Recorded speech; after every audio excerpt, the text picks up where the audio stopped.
लोग पुनः आपका स्वागत करते हैं आपका कि हमारे महत्वपूर्ण अंतर की सीरीज में ये हमारा दूसरा अंतर है आज जिसके बारे में हम चर्चा करने वाले हैं। तो चलिए आज हम देखते हैं चतुष्फलकीय तथा अष्टफलकीय रिक्ति में अंतर। हमारे सॉलिड स्टेट चैप्टर का ये बहुत ही महत्वपूर्ण प्रश्न है जिसकी हम चर्चा यहाँ पर कर रहे हैं। अब देखिए चतुष्फलकीय रिक्ति और अष्टफलकीय रिक्ति का अंतर जो हमारे पास है इसको हम समझ लेते हैं। पहले तो हम ये समझने का प्रयास करते हैं चतुष्फलकीय या अष्टफलकीय रिक्ति ये होता क्या है। देखिए तो सबसे पहले हम यहाँ पर देखेंगे हमारे पास जैसे कि कोई गोला है, यह एक गोला है। इस तरह से जब गोले एक दूसरे से जुड़ेंगे कुछ इस प्रकार की संरचना बनेगी और यहाँ पर जो यह गोला है इसके ठीक ऊपर हमने एक चौथा गोला रख दिया तो यह जो रिक्ति है यह कहलाती है चतुष्फलकीय रिक्ति। लेकिन अब यहां बात करें तो हमारे पास तीन गोलों से बनी हुई एक रिक्ति हो कुछ इस तरह की और यहाँ पर जो खाली जगह हमारे पास है जरा गौर करेंगे यहाँ पर हम लोग इसको एक सेकेंड, ठीक है।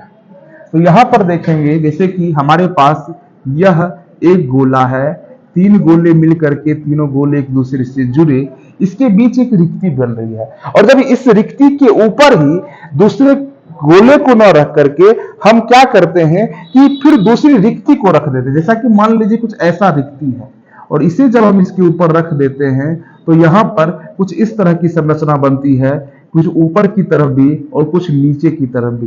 तो इस प्रकार जो रिक्ति बनती है वो अष्टफलकीय रिक्ति है, जबकि तीन गोले के ठीक ऊपर जो तीन गोलों की बनी हुई त्रिकोणीय रिक्ति के ऊपर चौथा गोला रख देने से जो रिक्ति बनती है उसे चतुष्फलकीय रिक्ति कहते हैं। एक बार फिर से मैं बता दूं, देखिए जो हमारे पास ठोस है इन ठोस में अवयवी गोले होते हैं और ये अवयवी गोले जो है इन अवयवी गोलों को हम लोग जो अवयवी गोले होते हैं आपस में निविड़ संकुलित होते हैं, यानी एक दूसरे से इन्हें सटा करके एक दूसरे के समीप रखा जाता है। जब ये गोलाकार है तो स्वाभाविक है इन गोलों के बीच उनको संकुलित करने के दौरान कुछ स्थान रिक्त रह जाते हैं और जो स्थान रिक्त रह जाते हैं उन्हीं स्थान को हम लोग रिक्ति कहते हैं, अंग्रेजी में वाइड्स कहते हैं। ये वाइड्स दो प्रकार के होते हैं, पहला होता है जिसे हम लोग चतुष्फलकीय रिक्ति कहते हैं और दूसरा होता है जिसे हम लोग अष्टफलकीय रिक्ति कहते हैं। अष्टफलकीय रिक्ति कहने का मतलब है कि वैसी रिक्ति जिसमें कि तीन गोलों की बनी हुई एक त्रिकोणीय रिक्ति के ठीक ऊपर दूसरी रिक्ति रख दी गई हो। और चतुष्फलकीय रिक्ति कहने का मतलब है कि तीन गोलों से बनी, जैसे कि मान लीजिए कि हमारे पास तीन गोले इस तरह से हैं और इनके बीच जो रिक्ति बनी पहले तो कुछ इस तरह की रिक्ति बनी, अब इसके ठीक ऊपर जब हम एक चौथा गोला रख देते हैं तो यह जो रिक्ति बनी इनके बीच की रिक्ति वह चतुष्फलकीय रिक्ति कहलाती है।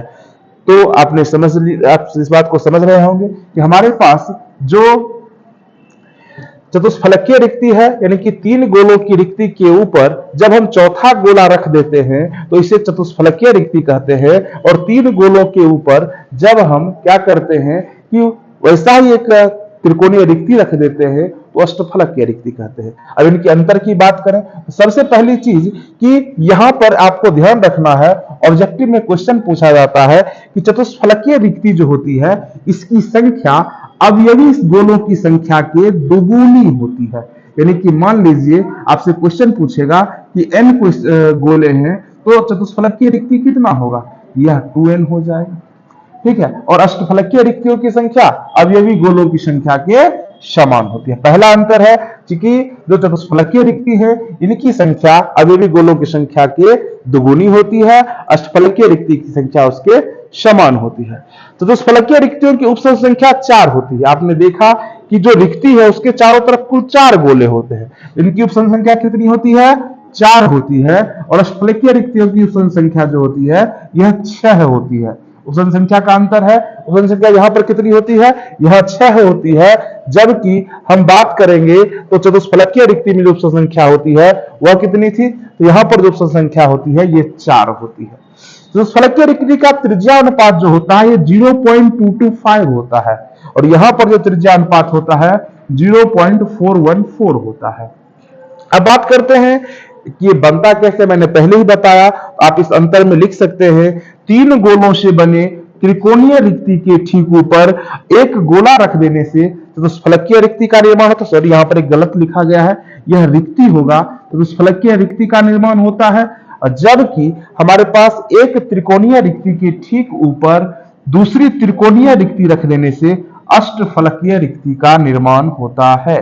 तो यह आपका रहा महत्वपूर्ण अंतर। आप लोग इसे एक स्क्रीनशॉट ले लें ताकि आपको सब यह जो है आपके पास आ जाएगा।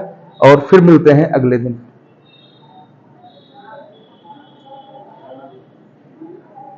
हो गया।